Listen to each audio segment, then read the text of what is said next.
What's up, guys? It's Steven here from Cymatics, and welcome to episode 7 of the Ask Cymatics Show. Fun fact, we actually just shot episode 6. I went upstairs, I changed my shirt, I got back down here, and we're shooting another episode. Secret little hack to make your content look a lot different, because if you wear the same clothes like 10 episodes in a row, it looks like the same situation, especially when I cut it up into micro pieces. It actually works really well. But we actually had some great questions this last show. Jordan also gave me a little preview to today's show. And yeah, just banging out these episodes today. Let's get right into it. Eliminator Music wants to know, what makes you so passionate about your work? Honestly, the thing that makes me most passionate about my work is I got to be having fun with it. If there goes too many days where I'm not having fun, what I do is I'll switch up everything I do.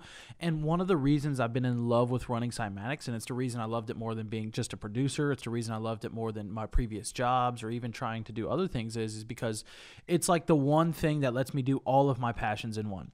If I want to make music for the day, I'm allowed to do that. I'm allowed to go make content with that and do all kinds of cool stuff. If I want to release music, me and Drew have a whole album we planned out. We're like, sweet, we can do that. If I feel like shooting podcast episodes, because I love talking about the music industry, giving some advice for newer producers, I have an outlet for that. If I don't want to do any of that stuff and I just kind of want to go in and manage stuff on the back end and talk to all the different producers on our team, manage the marketing stuff, I get to do that. If I want to work on email campaigns, I get to do that, right? So one of the beauties about running a personal brand and really a business, and I'm not saying everybody's cut out for it per se, but the thing that gets me motivated is that whenever I get bored, I can just hop into a new lane. Some other people might get more pigeonholed. So if you have a job and if you do one specific thing for a company, it doesn't matter what that one thing is, eventually you might get bored. I've seen even music producers kind of experience that burnout, but I can really manage my burnout because I have so many different tasks. So the thing that keeps me motivated is I have fun. And if I get bored of something, I literally just hop into a new lane and I have more fun with that. Nate wants to know, what's your take on duos? Is it better to work solo? And how do you deal with conflicts? I actually think this is a great question. The reason being is that first off, I've had dozens of people that I've tried to partner up with on different things. And not to mention, yes, I do have conflicts with Drew. So I'll give you kind of a quick backstory of my experience with this, and hopefully this can kind of give you a good answer. So one, I want to say is that if you're looking to have a duo or a partnership of any sort of way, because it's really a business partner, if you think about what a duo is, it's somebody who's partnering on a music project, which is the whole purpose. You're trying to build a career out of it. I think it's really, really good, especially if you find the right partner. With the wrong partner, it can be really, really bad. But the thing is, for me, I went through dozens and dozens of people that I tried to work with. I've tried to work with family members. I've tried to work with friends. I've tried to work with friends from high school. I've tried to pull people off random jobs just to come help me out. And I did this all even before Cymatics was successful. I started working with a lot of people. A lot of people didn't work out, if I'm being honest with you. A lot of people fell off motivation-wise. A lot of people weren't interested. A lot of people couldn't handle the punches to the stomach, right? Because when you're not making any money and you're kind of just being scrappy, a lot of times it's easier to say, hey, let's just go get regular jobs, or let's go do this. And that's literally what some of my friends did. And even when it comes to Drew, if you look at somebody like Drew, our previous music project didn't work out. We did have conflicts and stuff, and we went our separate ways. We did our own thing for a while, but guess what? In the future, it came back when it came into a business environment.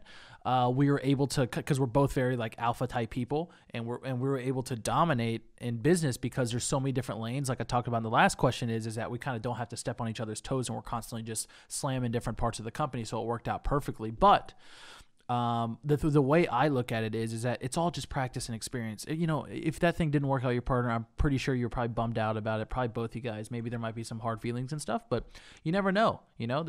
Like that relationship might shape out again in the future.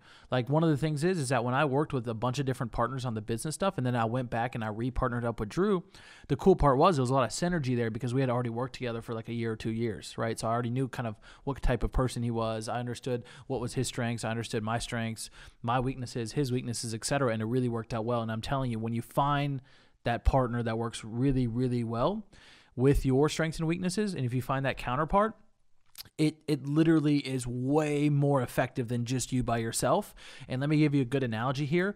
When it comes to synergy, like multiple people working together, it's not like basic math. It's not like 1 + 1 = 2 in this situation. So it's not like one person's output plus another person's output equals 2 people's output. It does not work like that when it comes to like a partnership.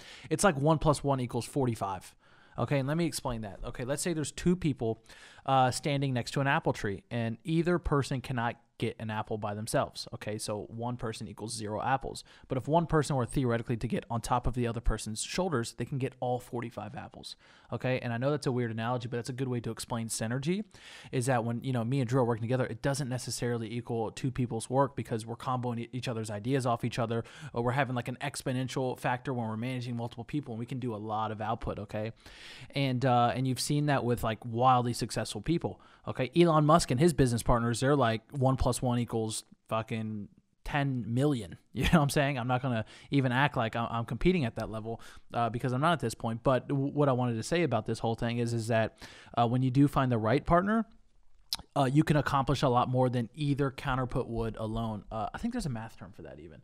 Like the sum of the whole is worth more than the individual pieces. I don't know what that exact thing is, but it's a good way to like think about it. And another way to think about it is that sometimes 1 + 1 is actually negative numbers. I've had bad partners in the past where you're so frustrated with your partner, you're so frustrated with different conflict going on that 1 + 1 equals actually -30 because there's so much headache and stuff involved that you're actually not getting anything done. Okay, and that can become an issue as well. A couple tips I actually want to give on this question. When it comes to conflict, one thing is do not let it fester up. Me and Drew, we bang heads on so many different things, but guess what? We gotten to the point where we're so good at hashing them out like right away. Like literally if something comes up, we will bash it out right away and not get too personally attached to it or personally offended. The second tip I would say is that when you have a business partner, do not bicker on the little things. Save your energy for the stuff you really care about. It's really easy to get into a long discussion about the name of a song, about how a graphic should look, how a certain post should be titled. Okay, there's much bigger picture things. If you focus on all those little details, you're going to miss the entire thing that's going on. And so for Cymatics, if me and Drew sit there and start bickering on how an image should look on our Instagram post, we're going to whiff on the product we're creating, the software we're creating, the hiring process we're putting in place, managing the entire production team, getting this show started. Okay, one of the things I've learned is that sometimes if you guys will battle on little things, you'll miss the bigger things. So save your energy for the bigger things and kind of let some stuff go, even if you personally don't agree with it. We do it all the time. It's been something that's been dramatically helpful. And I will say that business partners also grow together. That's the third thing I want to say. There was a lot more bickering in the early stage, right? A lot more back and forth as we started to season ourselves more as partners and kind of like learn how to work with each other. We kind of learned how to get in sync a little better. And with that came a lot more productivity. So sometimes at the beginning, you're not as good as you are later on, okay? But my overall take on this is that if you can find a business partner, I would recommend it for almost every big movement organization has multiple people involved. Even if you look at somebody like Mark Zuckerberg, he still had business partners and people helping him in the early stages. Almost every great company actually even comes from a duo, okay, a partnership. So what I was going to say is I think it's important and it's okay to have crappy partners at the beginning because it's just a learning process. But if you kind of listen to these couple tips, I guarantee you when you do find that partner, you'll be thankful you did. Vio wants to know, what else can we do to promote our Instagram music page other than posting content regularly? So Vio, the answer is posting more content. Okay. I actually, before I started this question, I actually want to hunt down both of your socials and kind of hunt down your YouTube channels a little bit so I can see what's going on and get some better context to the answer. And, as I'm starting to see, yes, you're posting content. It looks like you have this like violin in combination with like a little production brand. But what I wanted to say is that, on this Vio.music.official, you have 20 posts. And I looked at your other Instagram and it looks like you had, I think 45, was it? It's going to take more time. You know what I'm saying? There's people with thousands and thousands of posts, and I think you're doing the right kind of stuff, but I think you needed to be maybe a little more patient and do it for a lot longer. And as I start to take a look, if you look at my and Drew's page, our variety of strategies, like our playbook for Instagram is probably this thick. Because we're not just doing one type of thing.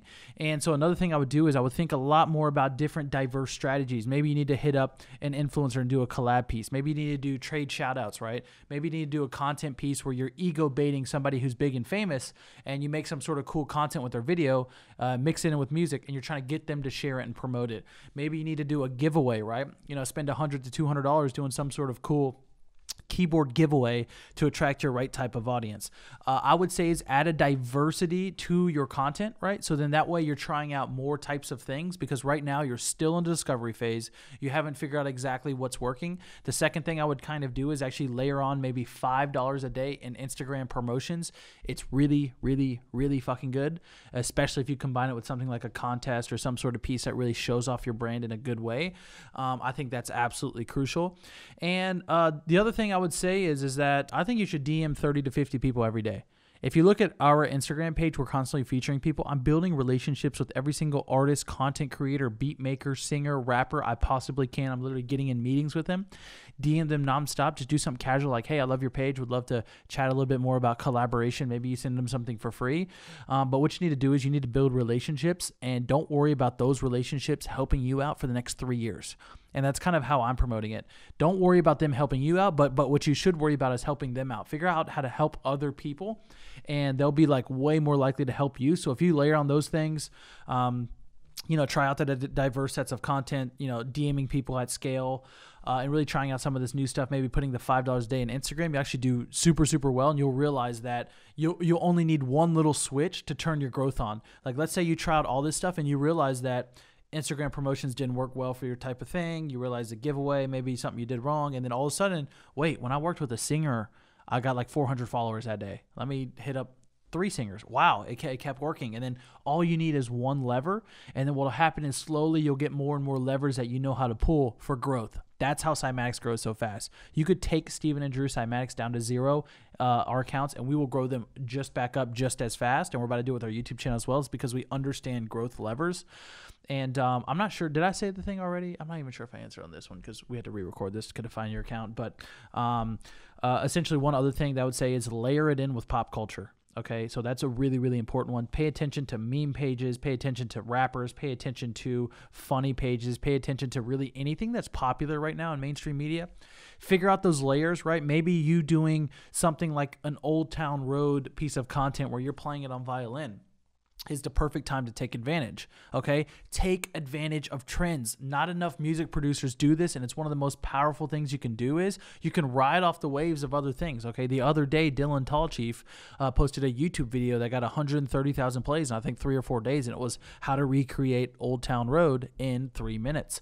He was playing off the back of a wave that was already started. If you pay attention to more trends, you layer it in with your content, you'll have a lot more better chances of going viral. People get to know you for that one piece of content, and then they'll start to see you more because they followed you, and then they'll kind of get used to your regular content, and that's how you build fans, okay? You need a wide variety of strategy. Giveaways, different types of content, add stuff to your playbook, try out Instagram promotions, try out collaborations, and just like that last one, try to ride on the back of trends, and then do this for not 45 posts and 20 posts on one of your accounts. Do this for 900, and you'll be one of the biggest people out there on Instagram. All right, guys, I'm actually we only did 3 questions today, but I really liked all the questions. I think they were all great. Yeah, I think this episode really turned out awesome, especially the types of questions people are asking. I think we'll hit spot on with people. If you guys want to be featured on the show, I always want to just tell you guys that send an email to ask@cymatics.fm or ask a question in this, because essentially what we do is we go through all the comments, we go through all the emails, and we pick the best questions. So if you want to get a featured little spotlight show, I think that'd be absolutely amazing. And I just want to say thanks for everybody who's been checking out this episode. I think something like this has been needed in the music space for quite a while. Like, why hasn't there been a Joe Rogan? Why hasn't there been something like that emerge out of the music space? And I really wanted to do that. It's why, me and Drew wanted to build this podcast room.